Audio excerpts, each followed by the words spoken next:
Hey everyone, Bo Royal here, co-founder and CEO of Pareto Legal, a marketing agency that helps injury lawyers increase their profits with digital strategy, online advertising, and analytics. And today I'm joined by Tim McKey, a powerhouse in the legal consulting and financial strategy space. Tim has decades of experience helping plaintiff law firms and professional service firms improve operations, increase profitability, and build sustainable growth.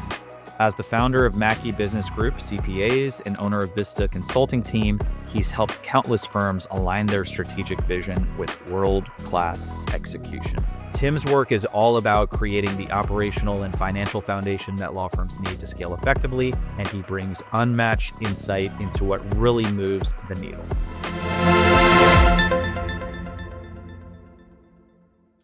All right, Tim. So what's the biggest operational challenge you see most plaintiff law firms face when they're trying to scale?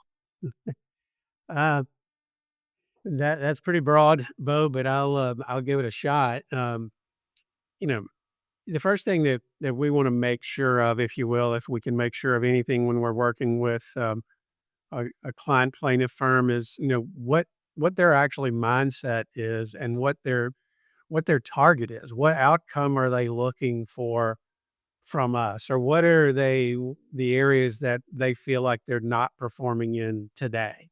And then we adapt that. We kind of take the mantra of begin with the end in mind. We come in with a lot more questions than we do with answers. But if I had to narrow down what we see most often is deficiencies in handling intake, um, um, the protocol there, potential deficiencies in asking the right questions through the case management process. Our our goal, or our tagline is, we're the business resource for plaintiff law firms. So we're we're we're about anything that has to do with the business of practicing law, but for the practice of law, if that makes sense. We're not lawyers. We're looking at how to help our clients run a business that practices law. And lots of times we find lawyers that are now running a business, and they don't have the training for that. And I'm not saying that they can't be good at two things, but a lot of times they're very, very good in a courtroom situation, or handling a client from a legal standpoint. But running a business that does that, and having that business be efficient and effective at delivering their services, that's where we plug in and help them figure that out. So that was a long answer to a short question, but that's what we do. You mentioned going into these initial conversations with more questions than answers, which I think makes complete sense. What are some of those questions that you're asking to those firms? Now we're asking, why did you pick up the phone and call us, or why did you reach out to us? What pain point is it that where's the salve need to be placed, if you will? Or are you looking for, hey, you're just trying to get better and you heard that we've helped someone and you don't have any particular? Because, I think it's very important for service businesses to meet our customers and clients where they are.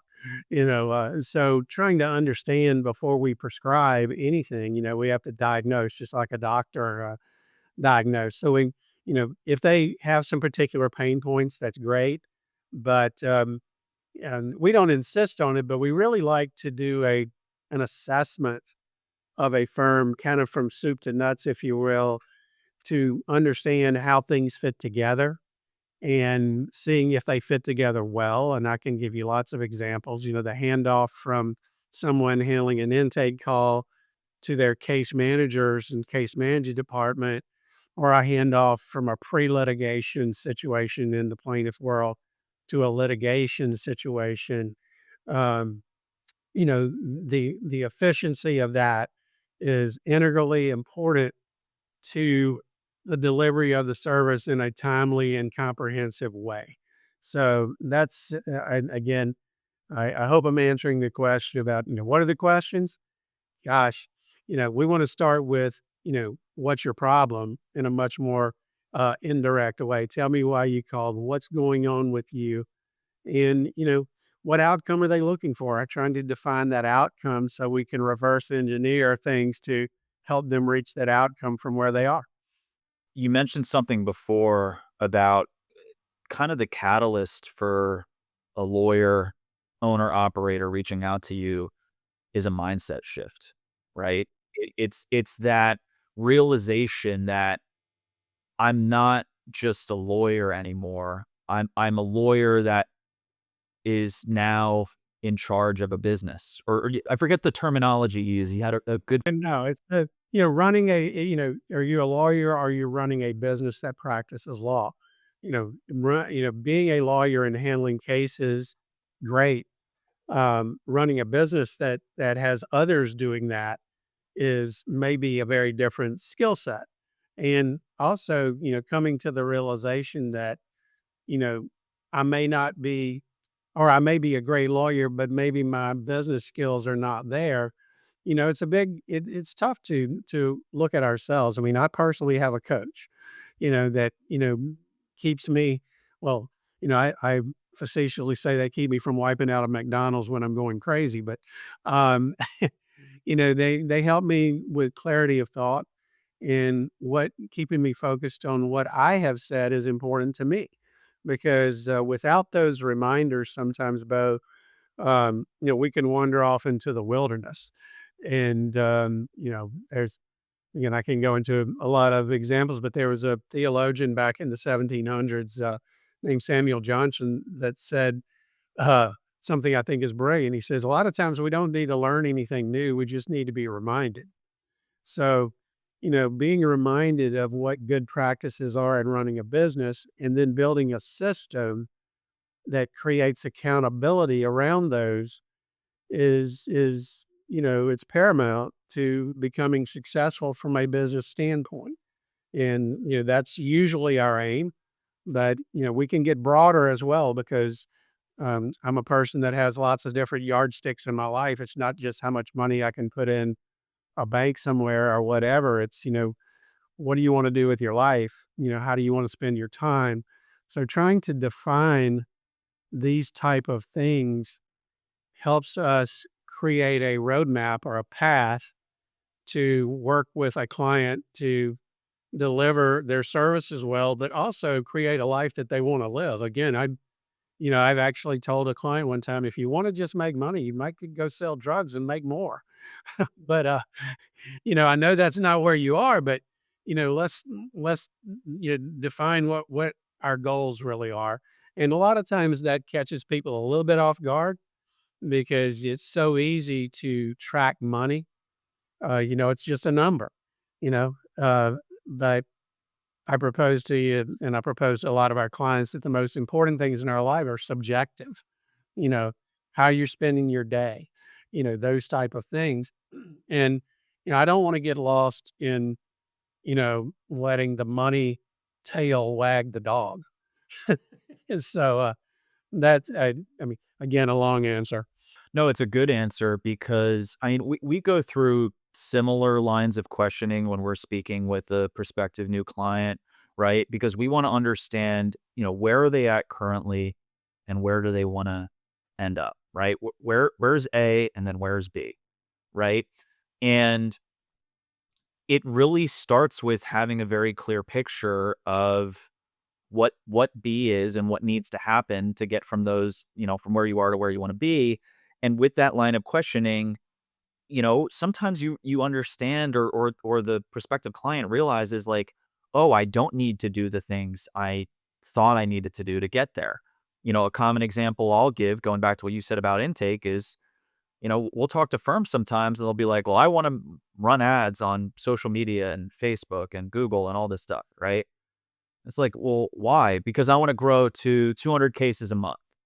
It's like, okay, what's your conversion rate on qualified leads? 50%.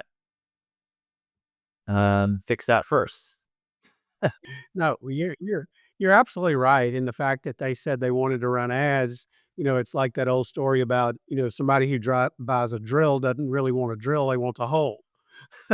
So, so, you have to go past that a little bit of I want to do this to what is the result as opposed to the action item. And we spend a lot of time talking about results, targeting those, and then again, working backwards to what are the things that we need to do that puts us in the place of most potential to reach that. Because, as far as I know, it's very few things that are a slam dunk. There's a lot of times we have to test things and do different things. We've been lucky enough to been over 300 law firms, or around 300 law firms now, looking at what works and what doesn't. So we might have a good idea, but what works for a sole practitioner in Huntsville, Alabama may not work for, a 15 partner, 200 member firm in Irvine, California. So there are things that we have to consider. And again, from our perspective, and it's very self-serving to say it, but we've seen so much. It's like that I think there's an insurance commercial that says, we know a thing or two because we've seen a thing or two. Um, that's that's really Vista, because that's what we do and what we've done. We don't come in with arrogance in any way, because we need to understand before we can, say, hey, these are the things that we think will work and why, and let's put parameters around those, and how we're going to measure our progress step is is how we work. And I mean, it's really interesting. There are people that say, look, I mean, I don't know who you are or what you do, but you need to do this, this, and this. And I'm a little skeptical of that, to be honest. So, Yeah, I think that happens maybe a lot in this industry because lawyers, law firm owners, operators kind of see other examples of what firms are doing. And it's kind of like, oh, well, that's what they did. So now I have to kind of follow the same playbook, right? I'm seeing there the billboard here. I'm seeing this there. I'm seeing they hired this type of attorney. And like, I need to follow suit, right? And I think that's a losing strategy, especially because everyone has a different starting line, right? Like, that you're nowhere near that firm, right? They've been in practice for 50 years and they've already made all the mistakes and they built the systems to be able to make something like this work. Um, but going back to what we were just talking about, and there's no right or wrong answer to this. I'm just curious, at what point do you think a lawyer goes from just a law firm to a business practicing law? Is there like a trigger event? Is it like the solo practitioner making a decision, "Oh, I'm gonna hire someone now," and that's kind of that's the tipping point where it's like, "Okay, now you're becoming more of a business, and this is where you need to start thinking about more systems, and you need to think about these other things outside of just doing brute force client and casework," right? Is there in your mind, is there like a definitive point, or does it vary per. I think a definitive point, and that's at the beginning, because yeah, if you are a sole proprietor, you still have to attract a client. You still, how do you do that? Through marketing. You still have to talk to them about intake. And if you've got a, paralegal, legal assistant, case manager, or whatever that works with you, then all of a sudden you've got to monitor and maintain a payroll process. So, I can, it's funny that when I started my consulting career, um, we had different types of clients in different business. One happened to be an automobile repair shop, and one was a plaintiff personal injury firm. One would think, gosh, they're just so different. That's polar opposite. It really wasn't. The process was actually very similar. Someone calls both of those places and is looking for something.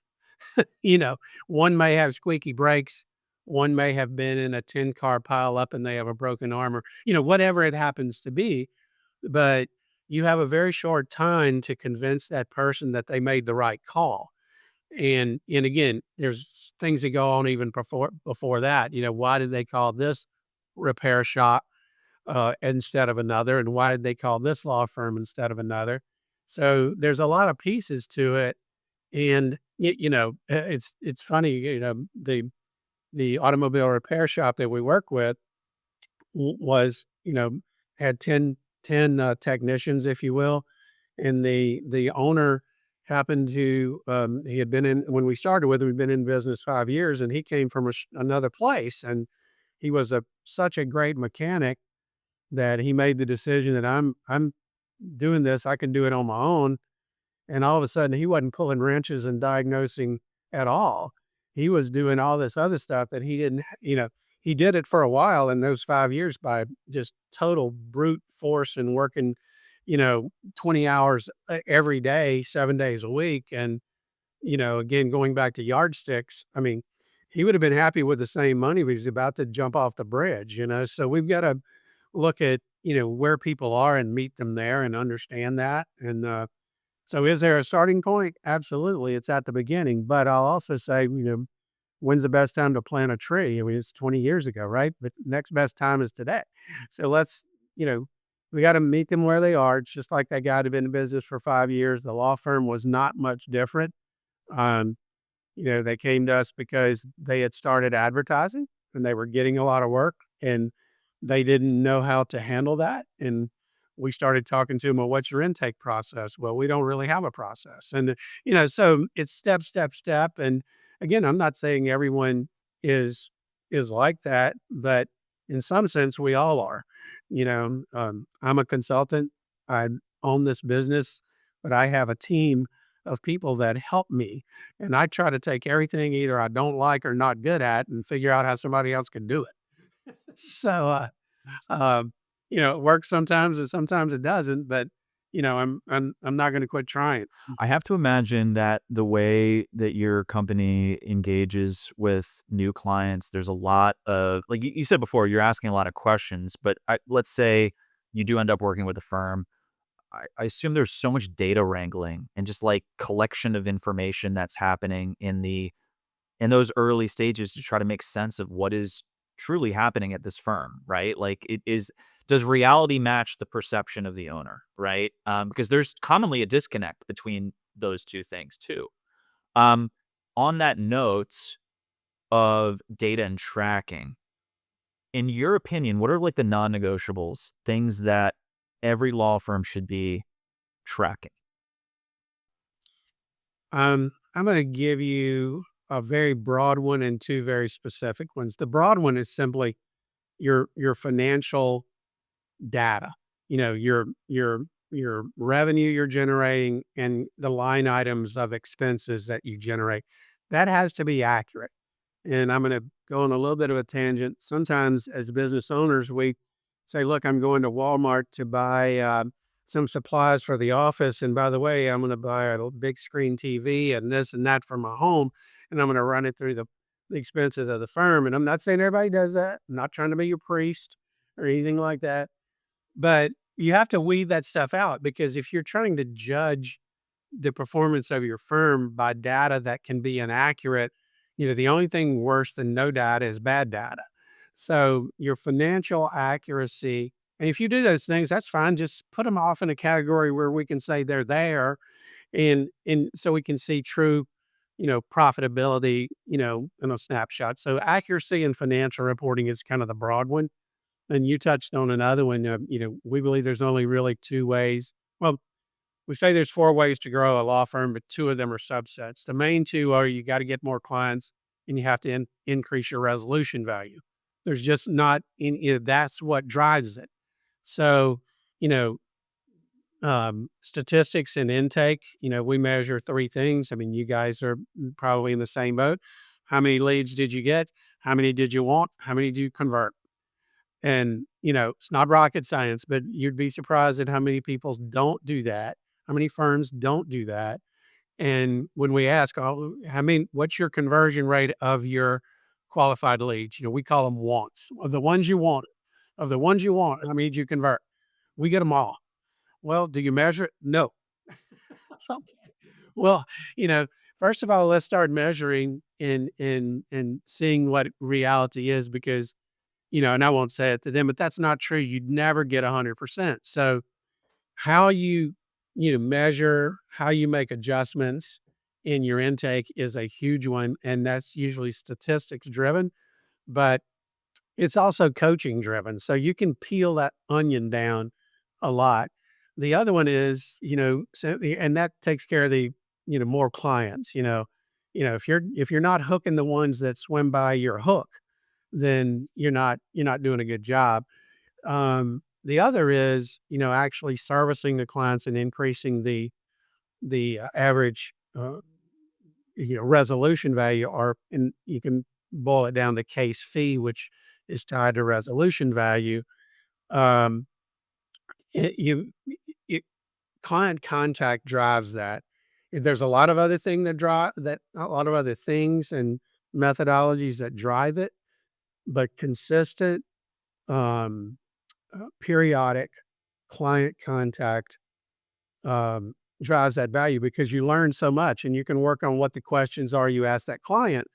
But hey, are you still hurting? Is the doctor, are you seeing the same doctor? Any new doctors?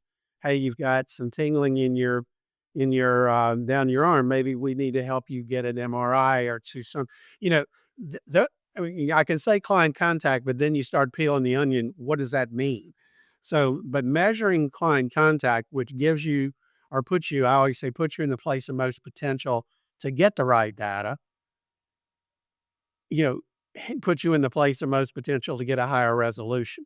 So if I was measuring only two things in the law firm, it would be, your intake stats and your client contact stats. But there's a lot of other things that play into it, Bo. And I'm not trying to make it ultra simple or ultra complicated, and it's certainly not a secret.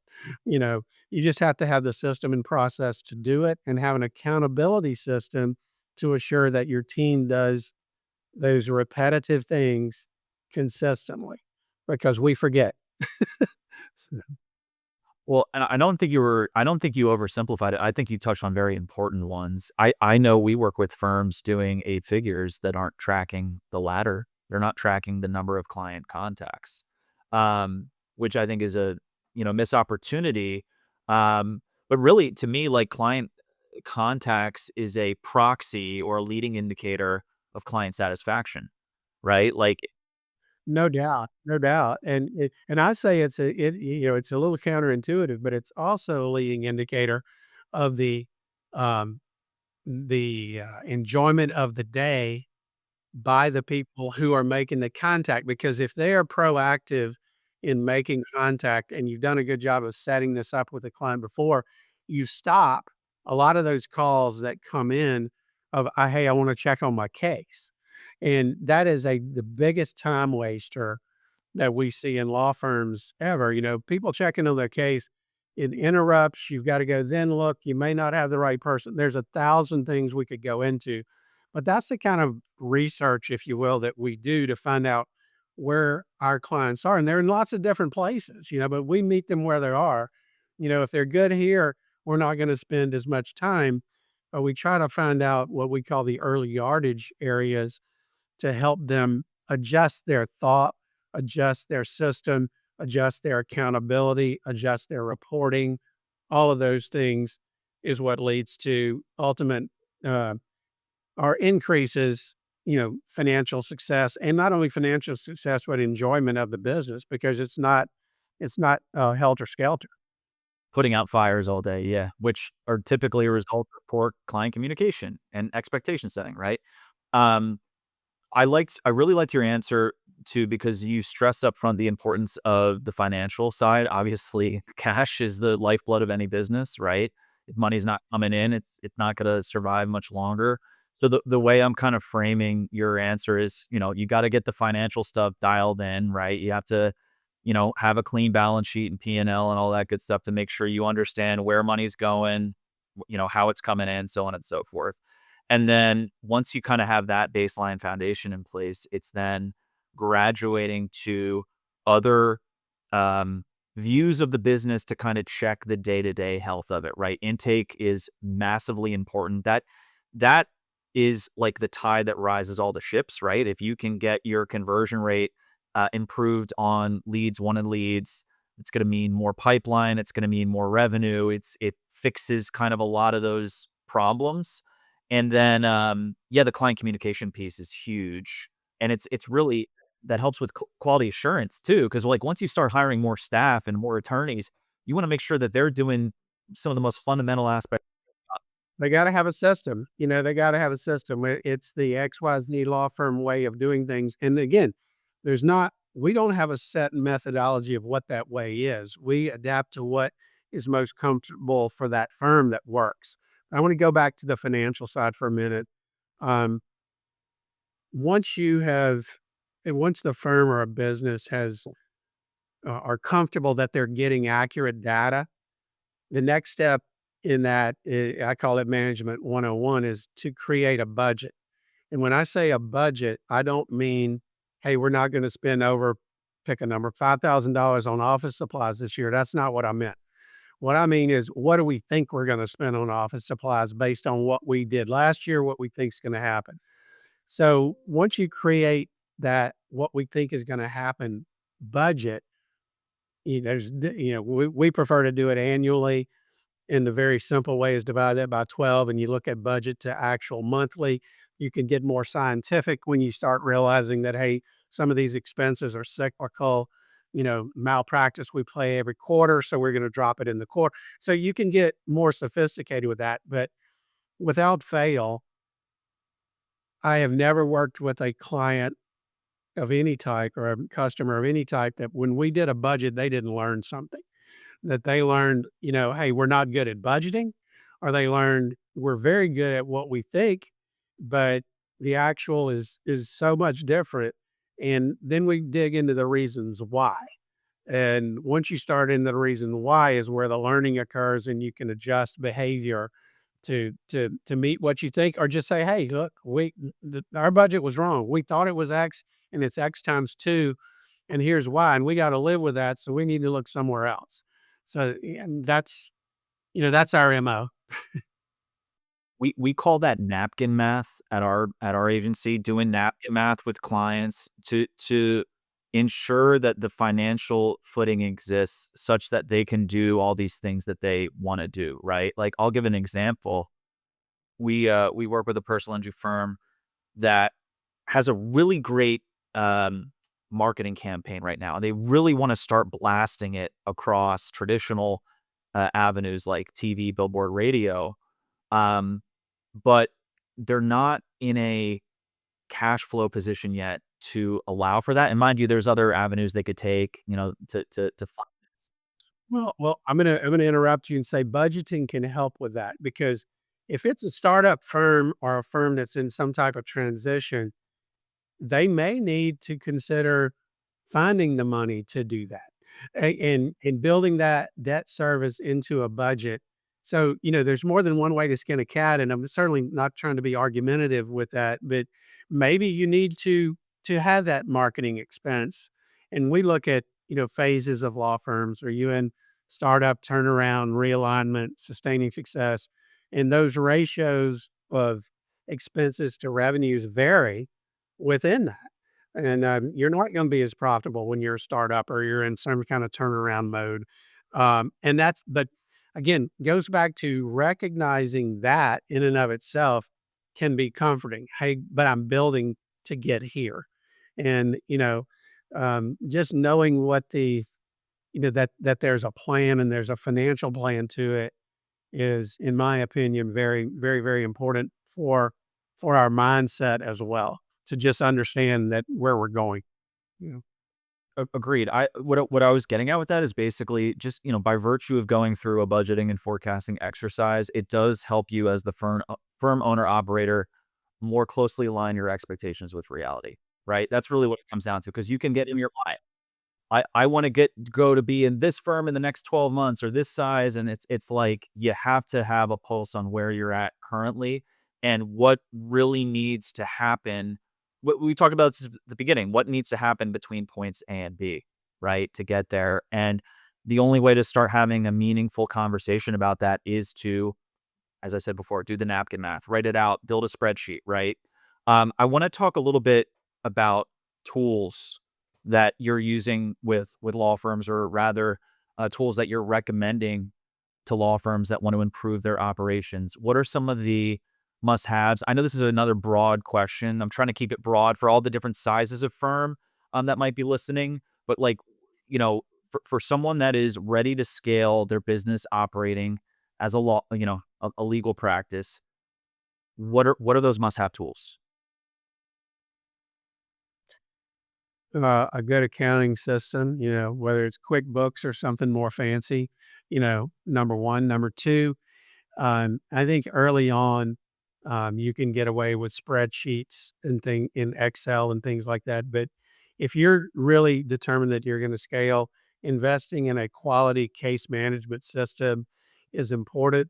And I'll put a little asterisk by that because in the AI world is coming along. Whether or not the case management systems are going to be able to build AI within themselves or they're gonna need to integrate with other AI systems, and I'm talking there we could do a whole webinar series on what type of AI things are out there now, and I don't think we need to go there today, but, the tools are, start with the basics, you know, good accounting system, good case management system. I'm not gonna name them. We kinda work with all of them, and again, some of them are better than others for different types of firms. And that doesn't mean that some are bad, that they're all good or all bad. It just means what fits your firm. And we've helped our clients actually choose them. We don't recommend, and I'll go so far as to say we've been asked by a bunch of them to recommend and they'll pay us. We don't take that because that's not fair because every we want to go with what is best for the individual client. And, your name's on the list, you'll stay on the list. But, and then look, if they're going out and if they are recommending consultants, I just want to be on the list. I don't, if I can get a fair shot, then I'm happy with that. And we come to really good agreements about that. And I'm probably going way too deep into that. But you know, AI, AI may save you some dollars and cents in compensation, but there still need to be quality people who run those systems. And I'll name another book that I really like, Good to Great by Jim Collins, is written, I think, in the early 2000s. I don't know exactly when it was written, but it's fairly old too. One of the characteristics that Collins research told him help firms go from good to great was how they utilized technology. And the firms that went to good to great didn't think that they were going to buy one piece of technology that was going to change their world. They realized that they had to master the use of it as a tool. I don't know if we said this in the beginning, but I'm a CPA. I'm not a lawyer. So when I was in, I'll tell my age here, when I took the CPA exam, they didn't allow us to use a calculator. And I was like totally blown away by that. Why? It's a tool. I mean, I am not cheating. I'm not gonna, anyway, it was one of those things that I think we should absolutely look into every tool that can help us, but don't think that there's one tool that's going to rock your world. Okay. It's going to, how you utilize it, and a lot of things are incremental. So I'm hoping I'm answering your question, Bo.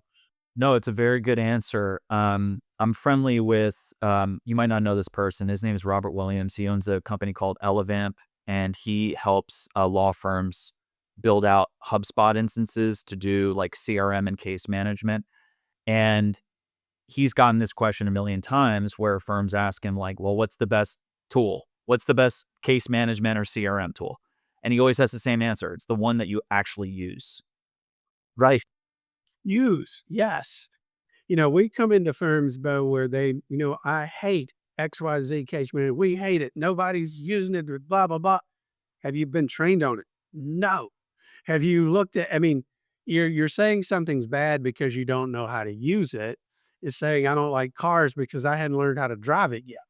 There's, and somehow we get tangled up in our minds. And look, I'm guilty. I'm not saying that I'm not guilty of this too. That's why I have a coach that tries to make sure that I don't wander off somewhere and, you know, crawl in a hole. But um, having people that you can count on that have had experience, and I'll say one thing about experience here, and um, there's two ways I believe to gain knowledge. One is to get your nose bloodied. The other is to talk to people who have. And believe me, the latter is much more fun than the former. So, we've been in, almost 300 firms now. We've seen it. Our nose has been blooded. We've seen a lot of blood uh, on the ground. And what we try to do is take away from those experiences. We're going to make mistakes. Nobody's perfect. But what are we going to learn from it, and how can we avoid stepping in something later?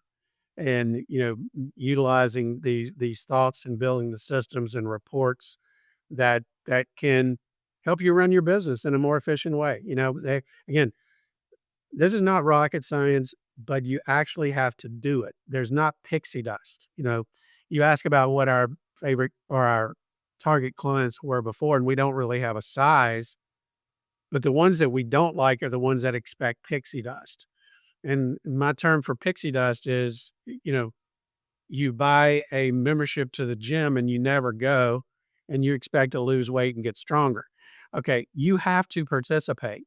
You have to get in here because this is a joint effort. And we emphasize tremendously that, we have a guarantee on our work. If you don't like it, we're stopping. We're not locking you into anything, blah, blah, blah, blah, blah. But we're going to tell you when we're not getting what we need to help you. I've got a saying up on my wall over here. It says, when our effort uh, to help you get better exceeds your effort to get better, this stops working for all of us. And, we're very, upfront about that. I mean, it's not a panacea. It's not pixie dust. It's real work, and it's building those systems with accountability. That's a process. It's not a light switch. And, anything worthwhile takes a little bit of time. Would you w- would you say the effort, the willingness to consistently roll up the sleeves and do the work is the ultimate differentiator for the firms that you work with that ultimately grow and succeed versus the ones that kind of stagnate and don't get the value they're expecting? Yeah, the ones that are I mean, you said a little bit earlier and it jumped in my head and I lost it for a second, was the ones that are looking for the next shiny object that they think will bring the pixie dust that's tough. And again, unfortunately people don't wear signs and they don't say I'm that person or I'm not. But the firms that are willing to roll up their sleeves and to dig in and help and just provide ideas. I mean, we're working on things together, are the ones that are really good. And I'll go as far to say some of our most successful clients are the ones that keep looking. They keep looking for that next little, I call it the crouton in the chopped salad, you know, that next thing that's going to make us incrementally better as opposed to change our, a game changer. There's the firms that are most successful that I've seen have little bitty game changers that, add a point here, a point there. And, those all cumulatively add up to something much bigger than one overhaul. When we start working with firms, we tell them we want to tweak your system. We don't want to overhaul it. And unless it needs an overhaul, and sometimes it does, and then we tell them that. But we try not to go in thinking that. Tim, this has been an awesome conversation. I really appreciate your time today. How can our listeners learn more about Vista Consulting Team?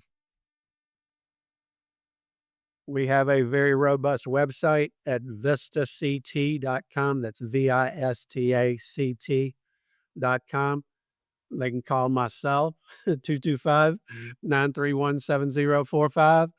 But all of this is on the website is probably the best. And I certainly have my email address. Everybody's email address is on there. Our team's profiles and what we do in our menu of service, all of that is there. So that would be the best way, Bo. And I appreciate you asking me on. I hope there was some value to this. There definitely was. And thank you again, Tim. And thank you, everyone, for tuning into this episode of the Pareto Legal Podcast. We'll see you next time for another episode.